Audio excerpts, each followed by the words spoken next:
పటాన్చెరు నియోజకవర్గం పరిధిలోని కొల్లూరు గ్రామంలో కౌన్సిలర్ మయూరి రాజుగౌడ్ కాంగ్రెస్ సీనియర్ నాయకుడు రాజుగౌడ్ ఆధ్వర్యంలో ఆషాఢ మాస పురస్కరించుకుని అమ్మవారి బోనాల జాతర అంగరంగ వైభవంగా నిర్వహించారు. అనంతరం వారు మాట్లాడుతూ కొల్లూరు గ్రామ ప్రజలకు బోనాల పండుగ శుభాకాంక్షలు, శివశక్తుల నృత్యాలు, డప్పు వాయిద్యాలతో కొల్లూరు గ్రామంలో మహిళలు బోనాలతో ఊరేగింపుగా పాల్గొన్నారు. మహిళలు బోనాలతో అమ్మవారికి సమర్పించి తీర్థ ప్రసాదాలు తీసుకున్నారు.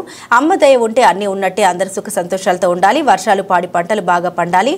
బోనాల జాతరను ఘనంగా నిర్వహించినందుకు మా గ్రామ పెద్దలు, మహిళలు, గ్రామ యువకులు సహకరించినందుకు పేరు పేరున ధన్యవాదాలు. పోచమ్మ తల్లి ఆశీర్వాదం మా కుటుంబంపైన ఉండాలి.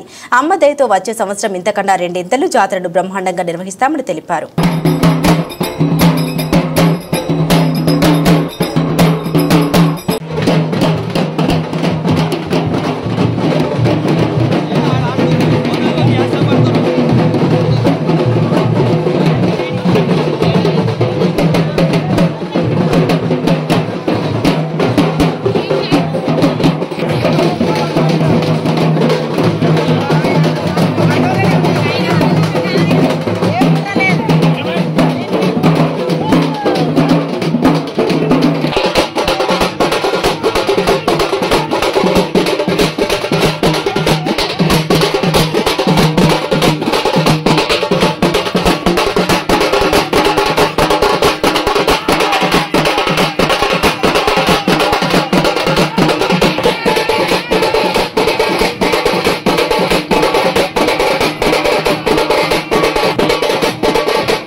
వస్తున్నది 2 నిమిషాలు.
ప్రజలందరికీ బోనాల పండుగ శుభాకాంక్షలు. ఈరోజు కొల్లూరు గ్రామంలో పోచమ్మ బోనాలు జరుగుతున్నాయి. ఇక్కడ తెలంగాణ సంప్రదాయ ప్రకారంగా మా కొల్లూరులో మాత్రం ప్రతి ఒక్కరూ ఒకే సమయంలో సాయంత్రం పూట బోనాలు తీయడం జరుగుతుంది. ఊరు మొత్తం ఒకటేసారి బోనాలు చేస్తాము. ఇట్లాంటి సంప్రదాయం ప్రతి సంవత్సరం మా కొల్లూరులో కొనసాగాలని కోరుకుంటూ ఆ పోచమ్మ తల్లికి వేడుకుంటున్నాను.